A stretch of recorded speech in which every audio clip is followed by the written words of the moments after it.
Hello, everyone, and welcome to Climate Emergency Centre. Very important one tonight. National Emergency Centre, National Emergency Briefing update. There was an incredible event last week with the Westminster Central Hall, attended by over 1,250 people, including 145 MPs, leaders of civil society, from bishops to sports personalities to lieutenant generals to all sorts. Nick Oldridge and a team of amazing people helped to bring that together, and we're hoping to support that to accelerate and build the momentum.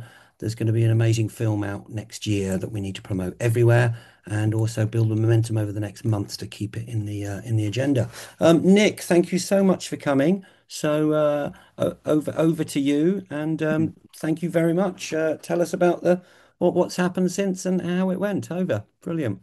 Okay, well, listen, thank you for having me. I'm feeling a bit trepidatious because I'm kind of a little bit frazzled still from last week. So this is going to be yeah, this is going to be my humble attempt to try and summarize where we are. I haven't prepared a presentation. We're just going to have to dive in. And yeah, that was probably one of the hardest things my brother and I have ever done. And it was quite a weird end because it didn't end. I sort of stayed in this state of, I don't know, cortisol fueled adrenaline, and it's starting to come down now. And then my aim was, both of our aims have been to slow everything back down and have some time to think. But we've rapidly realized that that isn't going to be entirely possible because you're all here and all this momentum is here, and that's okay. But we are doing things a little bit in our own way now, just to, like you said, Phoenix, just to try and look after our own selves and our mental health. So, we didn't fall over the edge, but if you can imagine, once you realize that that room was starting to fill up, and you realize the kind of people that were turning up, the magnitude of it really struck. And I can tell you a quick story. I mean, in the final half hour leading up to the start, I mean, that's probably the most frenetic half hour I can remember, just trying to get everything in place, brief the speakers, get the presentation. And it was such a build up that when it actually started, I had this massive wobble, I couldn't really believe it even started. And then when Chris Packham came on with his selfie stick, I don't know whether you've all seen the clip. Now, we didn't know what Chris was going to do. Chris does not do scripted work. Chris is Chris. And so when he came on with the selfie stick and pulled it up, and there was the picture of the pale blue dot, I think the Earth in space, and there was a line about everyone who's ever lived and died has lived on this one planet, and I can't see, this is the foggy brain. It was I can't, brilliant. I can't summarize it very well, but I nearly felt a bit at that point, and then I just realized, no, we're in the control room here. We need to pull it back together. So yeah, it was quite an incredible thing. We'll just start with the MPs because I think one thing I suddenly became conscious of is we did this campaign which was pressurizing, lobbying, leaning, cajoling on the MPs to come. And we do live in a febrile world where I wouldn't want to be an MP. And so I think one thing I'd like to say first and foremost is that we need to get out there, and any MP who's posting about this, talking about this, and we need to give them some love online, Mm. recognize that they turned up, because turning up day after the budget with all the other stuff that I can imagine is going on, with all the other lobbying they get, I really want them to, yeah, thank you. I want them to receive some positivity, and see that people really welcome them hearing the harsh, difficult truths that they probably haven't heard before. Now we had nearly 140 parliamentarians confirm they were going to come, which was I think just over 80 MPs and about 50 or so peers. We don't exactly know how many came on the day because what happens is when we're trying to get 1,200 people into that room, there was a lot of ticket processing. But what an MP would do, I'm looking for something like a badge, but an MP would literally just come along with their pass and whistle through. Now, we had people working at the entrance who recognized nearly every MP, including my son, who was one of those. And so we think we have an idea, but I mean, one MP arrived 10 minutes before the end. Some came for 20 minutes and had to go again. So within all that, we don't have an absolutely crystal clear idea of how many MPs we got in the room. But yes, I think that's an important point. Any MP who is said to have been there or claims they were there or talks about being there, please pour out some love for them. Mm. Um, and then I just want to sort of recap, the why did this happen? Why are we doing this? And the summary sort of take is it's worse than most people think. And you could see that from what happened in that room. Even people who work in the climate space, this was quite powerful.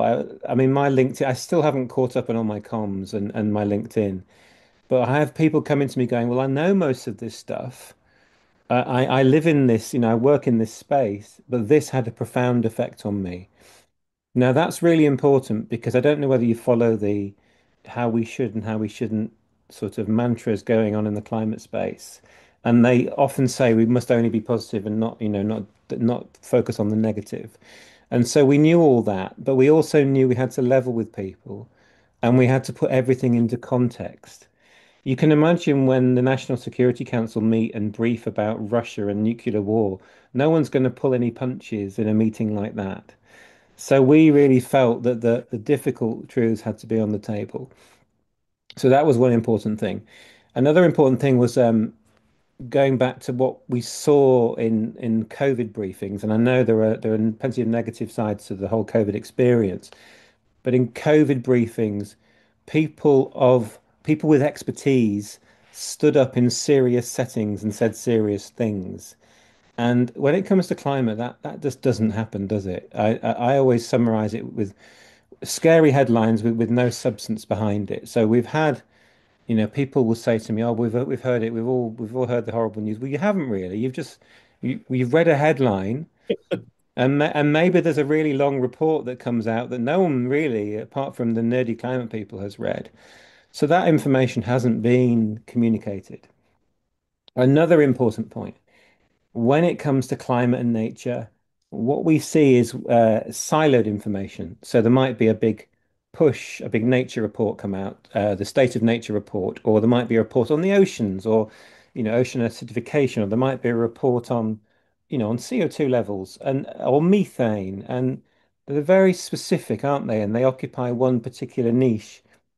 And so the other powerful thing that I think happened in the room, and I think was fed back to us in so many ways was that it was everything. It was the poly crisis. It was all those issues, and they were all thrown in together. I mean, that did present some challenges. If you imagine, we've got these world experts, leading experts, serious people doing their talks, and we had to work with them. It's still their work, and try and manage that content so that it wasn't overly repetitious, but we still allowed some repetition because lots of this is crossover into other areas, and that's kind of the point. Uh, Another area I think it's worth me sort of picking out is what we also included.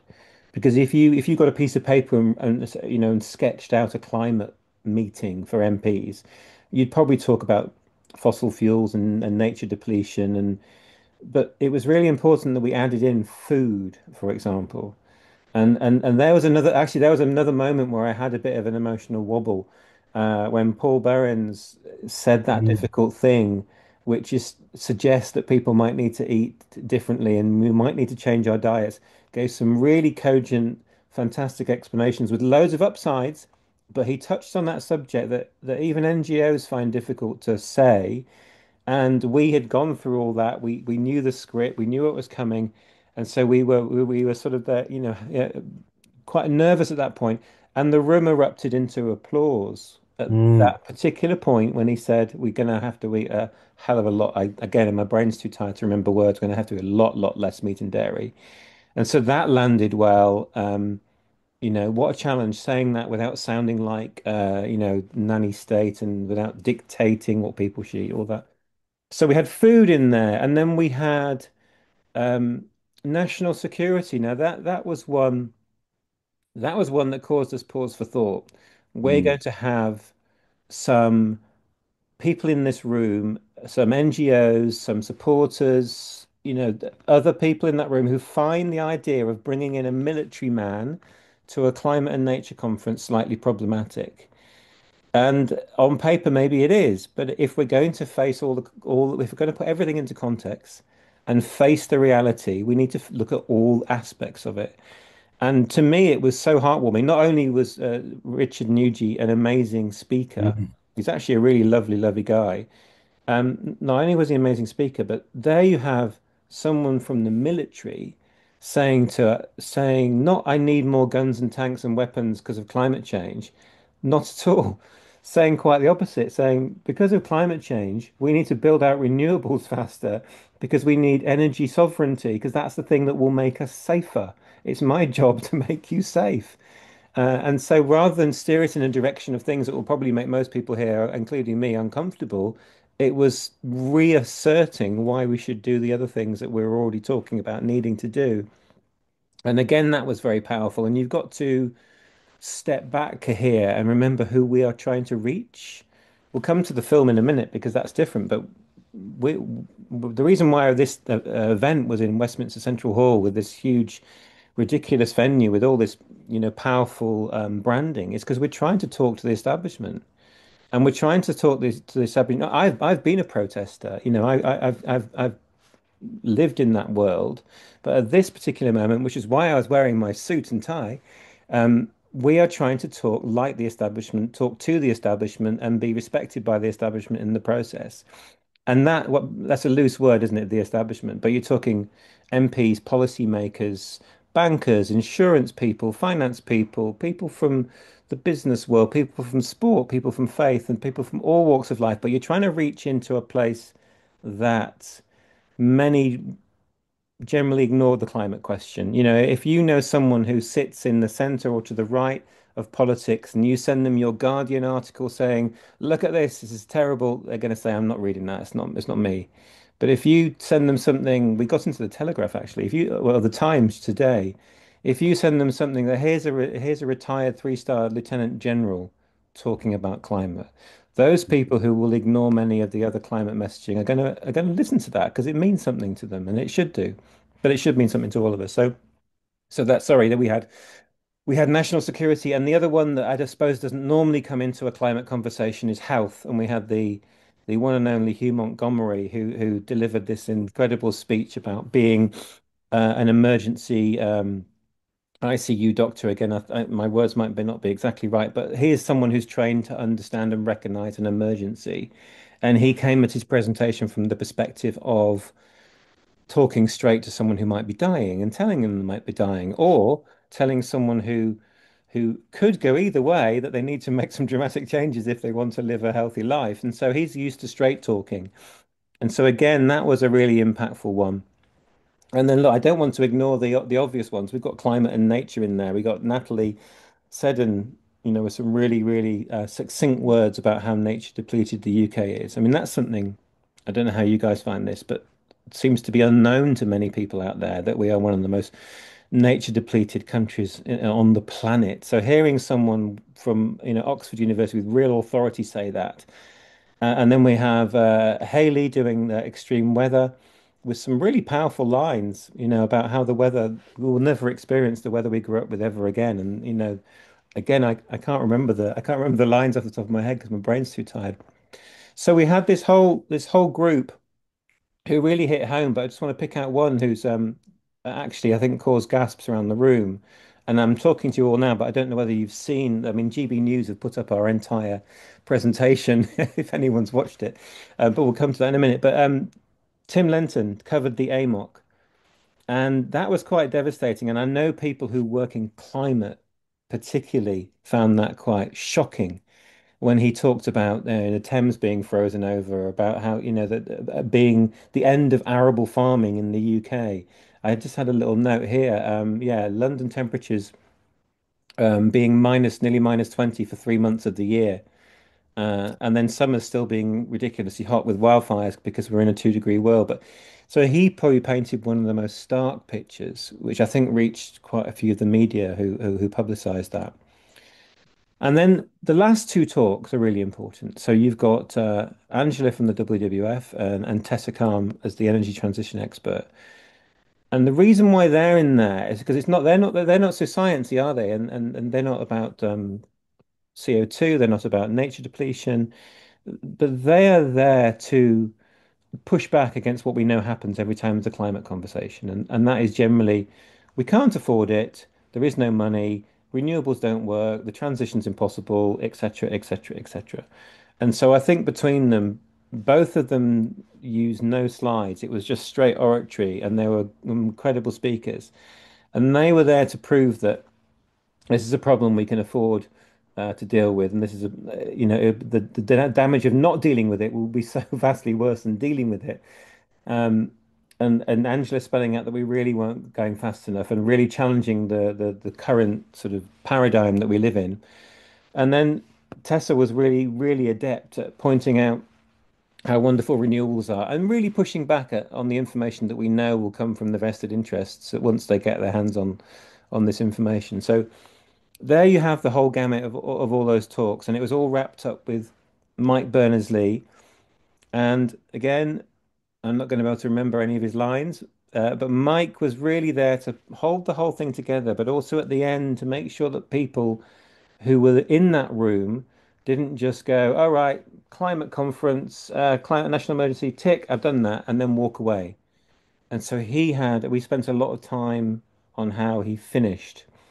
And he finished with some powerful words that were all designed to get people to take what they've learned, accept what they've learned.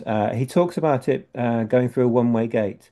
So accepting that you're now a completely different person. You've heard some of the most difficult information that you could possibly hear, and now you need to act. And even coming up with lines along in the vein of it. And if you can't, if you don't think you can do this, you need to step aside and let someone else do your job, which was quite a powerful line.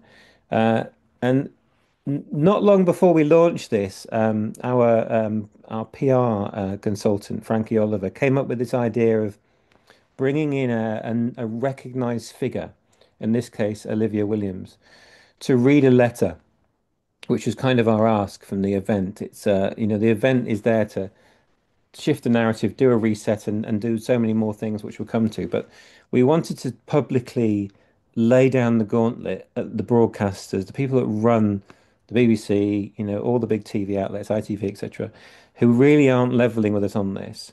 And we included Kier Starmer in this, and we were demanding that there's a televised national emergency briefing. So we've done our bit. It was fantastic, but really we want to see this on TV like we did in COVID, and really focusing on emergency action on the scale that we got after World War II, with the Marshall Plan, where we went hell for leather and did so much rebuilding across the whole of Europe. It went on for years, actually. And so we were really lucky to get Olivia Williams to agree to come on and read this letter. I had no idea how this was all going to come off or be received, but that That was was powerful. That was one of the it, powerful points for me. We it need that. really was, and yeah, because before that, and I think they'll allow me to say this, but our speakers are experts. They're not orators. Well, actually, Richard Nugent should be because he's got the skill, hasn't he? Well, they all were amazing, but that isn't their job. That their job is the expertise that they study. So bringing in Olivia, whose job is projection and framing and being able to put something in a way that, that's why she's in all these fantastic films and TV programs. So that was quite a profound moment. And then while she was talking, being able to look round at who was in the audience, who was receiving this.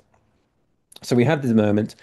And then again, I'm talking not knowing if anyone's seen this or not. So we had all nine of our experts go up. We had Mike wrap up. We had Olivia read her letter, and then we brought all the experts back on the stage, which was kind of we'd thought through this quite a lot. Well, certainly my colleagues from Climate Science Breakthrough, the Utopia Bureau, Ben Carey and Henrik Delahag, who are, the inspiration and actually did all the creative work here of getting all those experts on that very long table with the branding on the front. So it really looked like this is an authority speaking. This isn't a bunch of activists talking.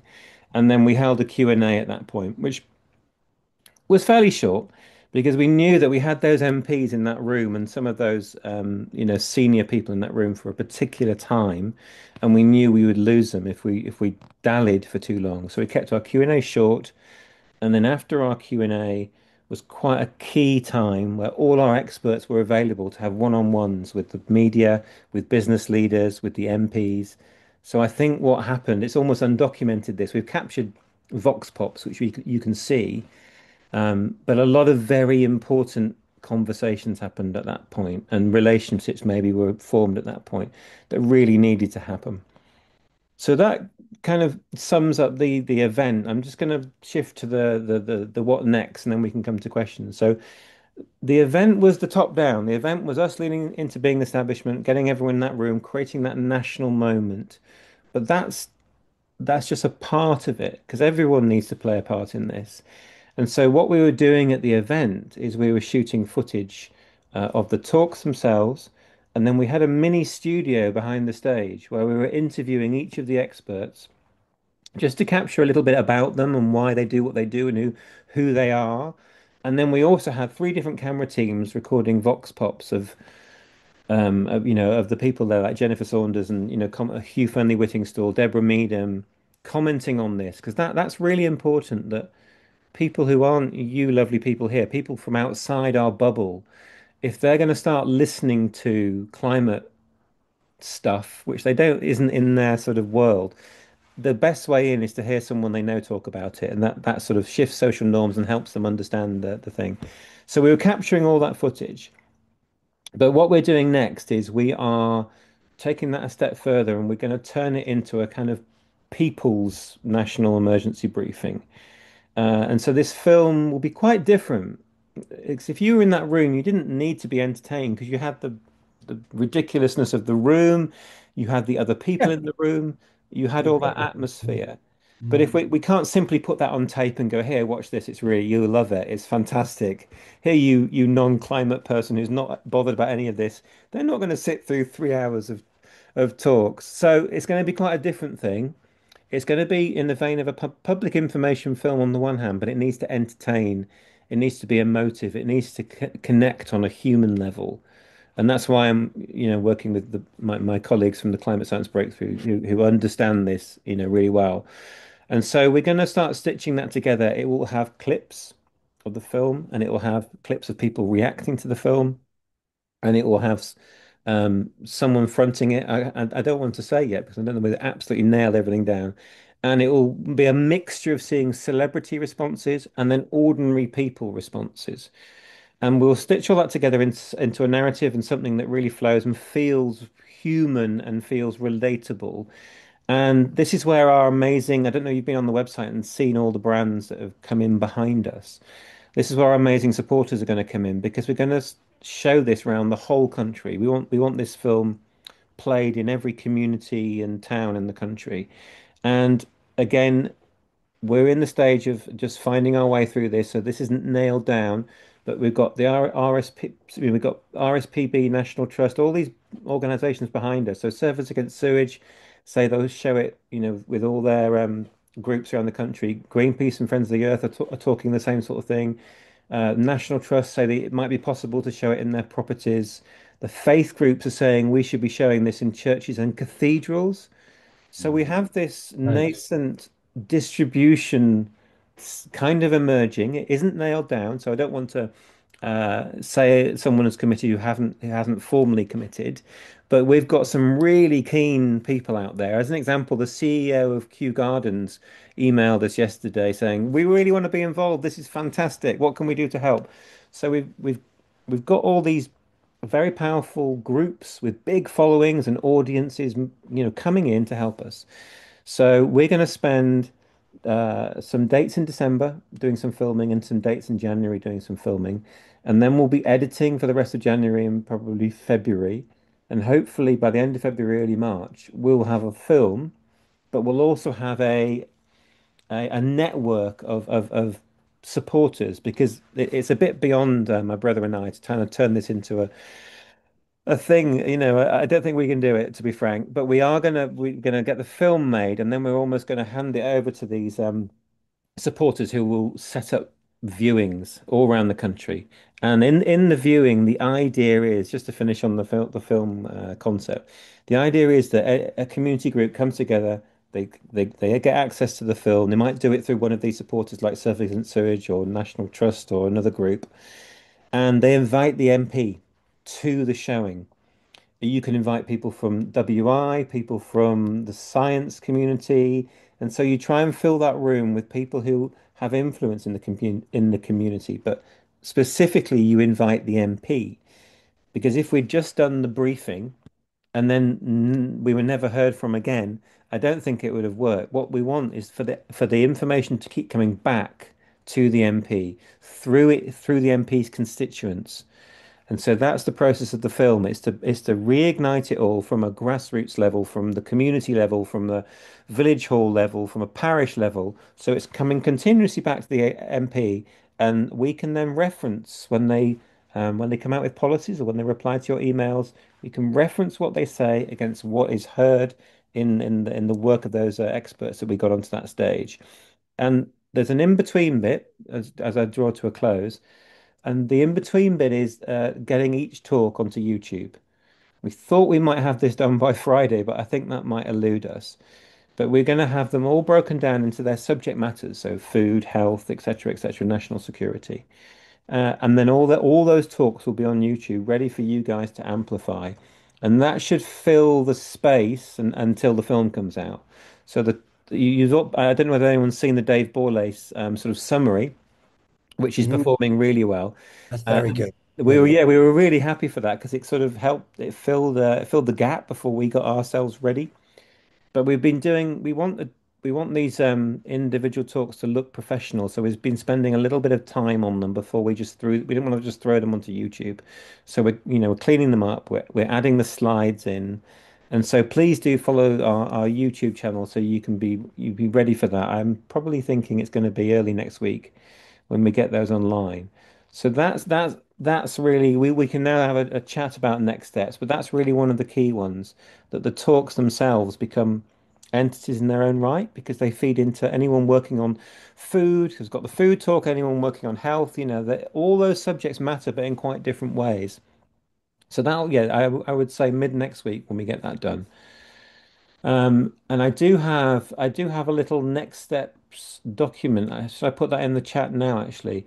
And what that's got in there is links to photos of the event, some social media stuff, links to our YouTube, and it should just give you a little bit of information. Oh, assets. We've got a whole load of assets of people being interviewed. So Vox Pops with Mark Rylance, Jennifer Saunders. We've got photos from the event. So if anyone out there wants to make use of that, I'm going to just pop that into the chat now. So you've got content basically, some of our news reports, and the more that swirls around, the more we stay on the agenda. Because as you can imagine, there'll be vested interests out there hoping to remove us from the scene quite swiftly. So if we keep the talk going, that will be fantastic. But I think I'm going to stop there and throw it open to any questions. Okay, Nick, absolutely inspiring. Show your love there with the react button, folks. Nick, thank you so much for you and all the team for bringing that together. It was in an iconic venue, which was absolutely needed. It's absolutely critical, and you've pulled together, a massive link of establishment groups that really needed to hear this timely message now. And many minds are with you. We're all here to help you and all the team. So we've got a few questions there from different folks. How we're fully going to handle this because there's Brilliant. 136 of you in the house. Phoenix, Yes, I Dot. just summarized. There's two main questions. You're echoing, Dot, but go on.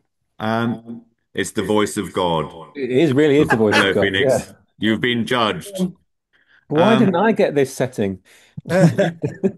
so the one question that most people want to know is where do we find a list of the MPs that attended? That's number one. And the second one is about the recording of the event and how do people get access to that and when. Okay. Okay, and there's I one take more about campaign organizer, but go with those two first, Nick. Good. Yeah, Thank I can only give you a slightly vague answer on the MPs. As I was saying, and maybe some people missed the beginning, we were trying to managing to get using volunteers, some of whom are on this call, 1,200 plus people into that room in a very short space of time. What happened with the MPs is they were often waiving their parliamentary passes. Now we had people working on the ticketing gate who recognise MPs, but that wasn't a completely accurate process. So the honest answer is we think 120 parliamentarians were there, maybe around 50 MPs, but we don't fully know exactly who the names of the ones that did attend. We are going to keep trying to work through talking to every one of the volunteers and see if we can piece the puzzle together any further than that. But at this stage, we can't. One thing that I'm finding is quite helpful is to go on your favorite social media channel and look up your MP's feed. If they were there, they've genuinely been posting about it. I did have an idea that maybe we should run a mini campaign where we start writing to our MPs, asking them to tell us whether they attended. That could be quite an interesting process to go through. Mm. Um, so that's MPs. And the other question was the talks online. Yes. So we had in that room, we had a syndicated media service who filmed the event, and other media. This is how this works: is other media then just can buy that footage, so they don't have to send all their camera teams to every event. And this bizarre thing happened where GB News have put the whole thing, which they sourced from the syndicated media company, the whole thing onto YouTube, which is now running at about 12,000 views. Um, so at the moment, if you really want to watch the whole thing, you're quite welcome to go to GB News' YouTube channel. You might not want to, and watch it there. The Mirror have also put something up. If you go to our YouTube, actually, which is in the link I sent you, but I can link that to your YouTube there. All coverage that I've seen of our event is in a playlist on our YouTube. Now, as for us putting it out, we could have thrown something onto YouTube, but we've held back, which is a really hard thing to do because we're getting so many requests. The reason why we're doing that is we're trying to respect that this was top level science delivered by, experts. And so we want to cut it in a professional way, and we want to ensure that the slides appear in within the cuts that we make, because it's really important that the data, which isn't everything, it's more about what the scientists say, but the data is there and it's solid and it's referenceable. And actually, in each talk, we're pricing all the facts that were covered and putting references in as well. So that just means it takes a little bit longer, but it's important we do that because once they're online, they're online. We can't adapt them, they're there. And like I say, we want this to be authoritative because it will be challenged, and so we want it to be right. So there are your choices. You can go and watch the raw footage, courtesy of the wonderful people at GBB's, or you can wait a little bit, probably just into next week, and we'll release each talk as an individual talk. Okay, that's brilliant, Nick. And so there's quite a lot of different feedback and things coming in. But one of the things is about local campaigning, and obviously Nick and the team need a lot more help and support. They've got it to this stage, but there was a question about door knocking, which is quite intensive about getting back to MPs.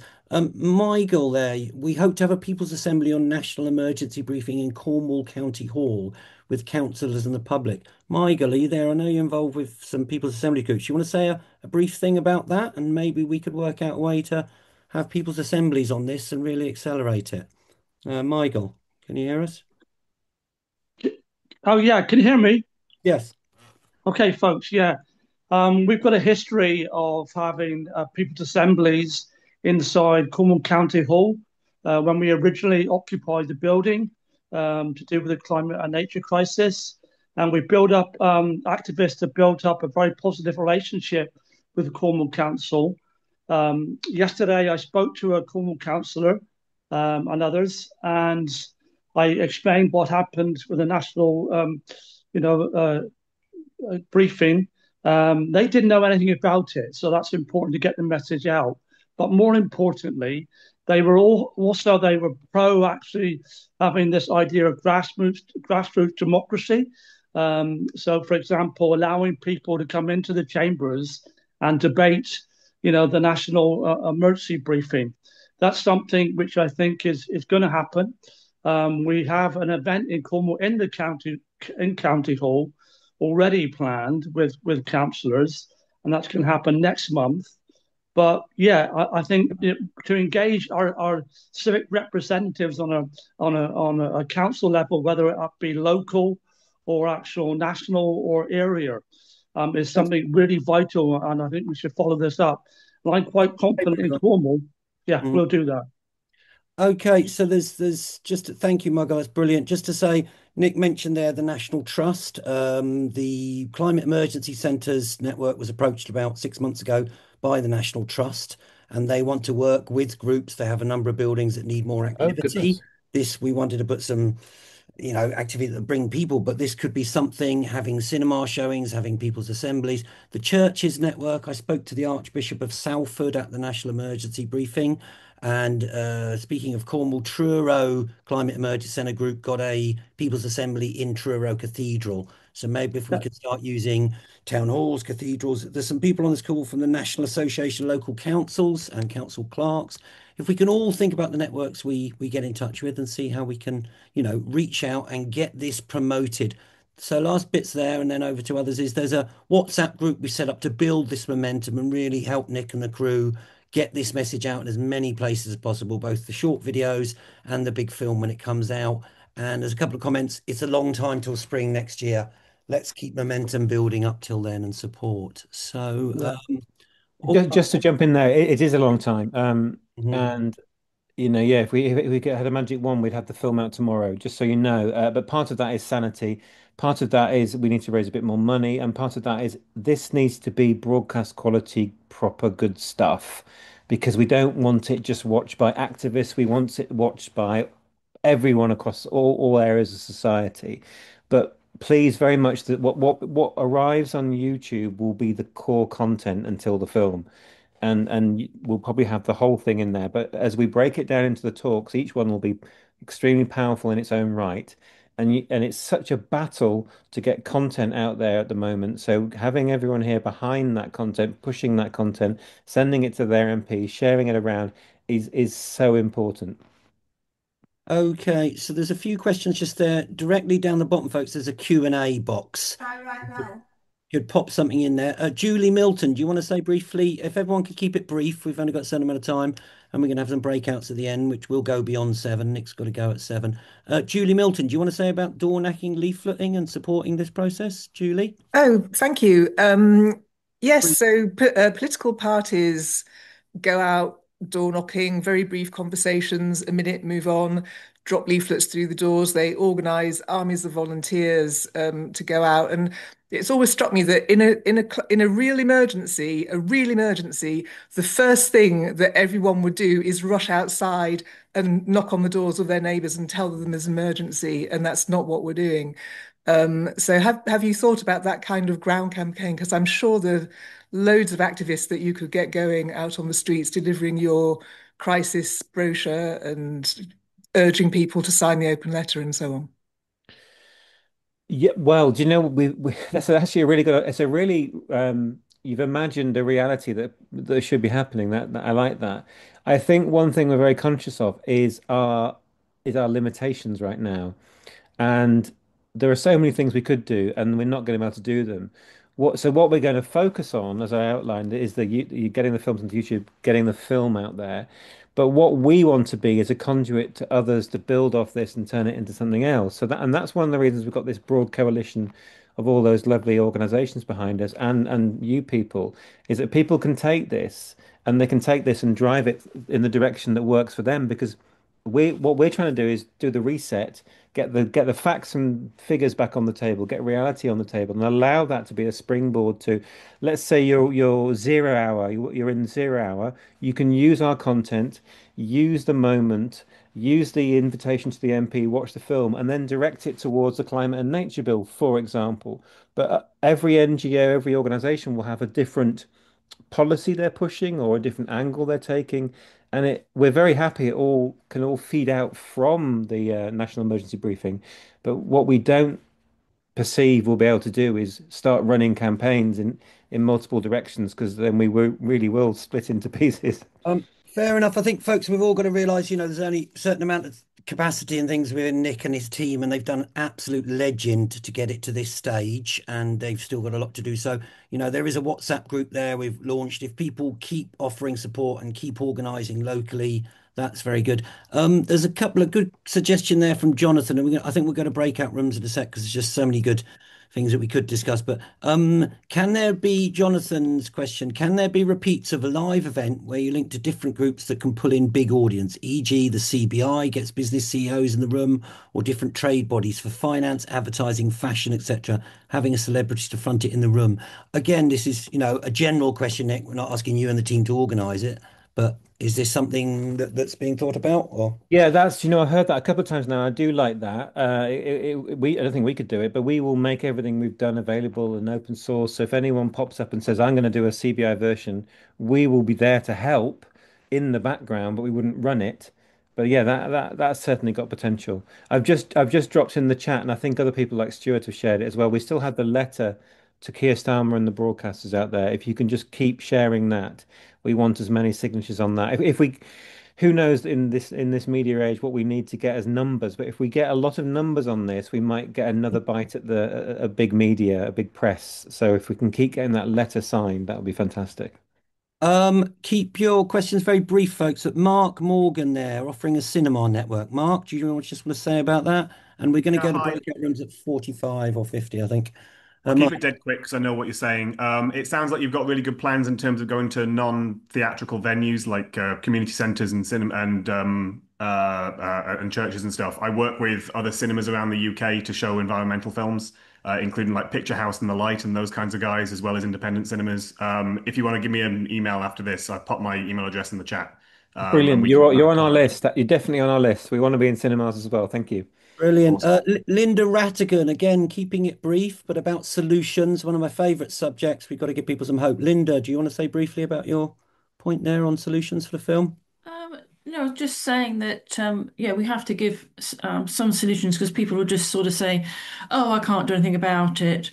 And I think they don't hear about the finance, and the way the banks work, for instance, and, you know, jets, private jets, etc. The way the rich are just, well, it's a, some people say we need a kind of, not an enemy as such, but we really need to point the finger at people. Really, Okay. that's what I feel. So very, very key point for me, and I was really glad I think it was Tessa Khan talking about the energy transition actually gave us some hopeful points. We've massively accelerated renewables faster than we thought. We have to give people some hope and solutions. Please, can we get a bit of that in the film? Ed Yeah. Ju- Jarvis. Just just to add quickly, where possible, not all the talks can do this, but where possible, the talks that have the positive stories behind them, like food, like Tessa's talk, so yeah, it isn't all doom and gloom. If you when you watch the whole thing, you'll see you have to start with the scene setting, and like you said, Linda, you have to point to who the bad guys are, because that's outrage is important to fuel us all. But we are ending a lot of those talks on the amazing positives that come from the changes that we know we can make. Okay. Ed Jarvis, Climate Majority Project. Do you want to just ask that question? I think we'll probably go towards breakout rooms because there's a lot could be discussed and we'll record it, what can be come back, actions people can actually take. Ed. Yeah, no, there was just one from Mark Francis about when does signing the letter end? Do we have another week or another month? Is there a time limit? So I thought it was a good question. That is a good question, of which there currently isn't an answer. I said, guess, yeah. So that will all be down to the feels or the vibe, as the kids say, in the PR realm of how long we can make that feel current. If it's still growing strongly, we'll probably keep it there. But to turn it into a story or to get some coverage or to get some impact from it, we will have to work out a cutoff point when we can try and then use that somehow. To be frank, if it doesn't go, I mean, what do you have to do now with the petition website? You have to pass 100,000, don't you? So if it doesn't get into big numbers, I don't know quite what we will do with it. But if it just seems to be running away and growing a lot, then I think we'll keep it running while it's doing that. So a vague answer, I'm sorry, but yeah, I think the ending of the year might be the deciding factor. So we're not that many weeks away, are we? Okay, just there's so much love on the chat for what Nick, yourself, and the whole team have pulled together. So, folks, if you want to keep this momentum going, join the WhatsApp chat to try and keep planning how we can do this locally, nationally, and internationally. How we can bring in media, church, town councils, whatever it is. I think the idea was we were gonna, there's 130, whatever it is, it was 130 odd people. We're going to go into breakout rooms of 4 people just to give you 10 minutes to talk amongst yourselves about what you've heard or what you've watched this week and what you think we can do or particularly do in your area. And one of the most powerful bits I find from the breakout rooms or people's assemblies is when you come back, you actually get the synthesized knowledge of a whole group, and more people get the chance to talk in a small group. So if in each of your breakout rooms, which we'll put you into shortly with about 4 people or so, you've got about 10 minutes. If you can make a facilitator who just makes sure it goes around and everyone gets an equal time on the mic, a note taker, or he's going to just basically remember or take notes of what the group, the main key points of what they're saying, who comes back, they've got to summarize it up in about 30 seconds, a minute, what your group talked about. We will have whatever it is, 20 groups to feedback or so. So please keep it succinct and share the mic so you each get a couple of minutes, to talk. So we're going to put you in, and you'll be back in 10 minutes and one person to feedback. Dottie, is that happening already? Have you started that? It has begun. Okay, I don't know whether they all heard that. Okay, all right. So that automatically putting them in.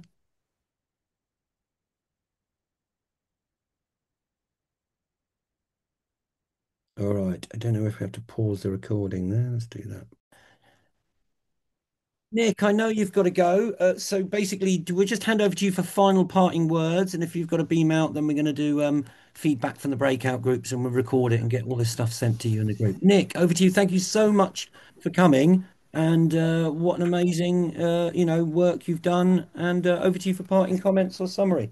Over. Thank you so much for having me. I'm slightly humbled and a bit overwhelmed that you're all even here. And listen, I can recognize people on my screen who have done an amazing job helping us. So thank you all those people. I still get anxious that we haven't done all our thank yous properly, but we will try and do that. The just to leave you with the number one thing is our ask is for a national televised emergency briefing. And so that is the letter to sign. And so it's on our website, it's in the chat. So please share that far and wide. If we make a big enough hit with that, then we can get some more media out of this. The second thing is get behind that YouTube channel. The films will all be on there very soon. There's plenty of other content on there that shows the coverage we've had. So just amplify it in any way you can. Follow our social media channels in any way you can. And the other one, which sounds a bit vague, is to just make reach out to your MP. I think, especially when the talks roll out, I think asking your MP if they attended, if you know they attended, thanking them for attending, and so that's really critical. And then stay tuned for the film. If we can use the talks that come out on YouTube to keep the energy going, then it won't be that long because it'll be the new year before we all know it. It won't be that long before the film's out. So it's just about maintaining that energy. And with the film, we will put information out, but we'll start collating in some way interest groups who want to show the film. So that'll be another thing to put energy into, but we'll come to that in due course. But listen, thank you. I'm really flattered that you're all here, and thank you for having me. Brilliant. Thank you so much for organising and coming, Nick. Join the WhatsApp chat for building momentum, folks. Somebody's just offering there a huge project involving school kids and climate solutions. Let's think solutions. We have the solutions. We just need the spaces and the places to put them into action. So thank you very much to everyone. Thank you very much, Nick. And we'll carry on to some feedback from 140 people doing breakout rooms. Wonderful.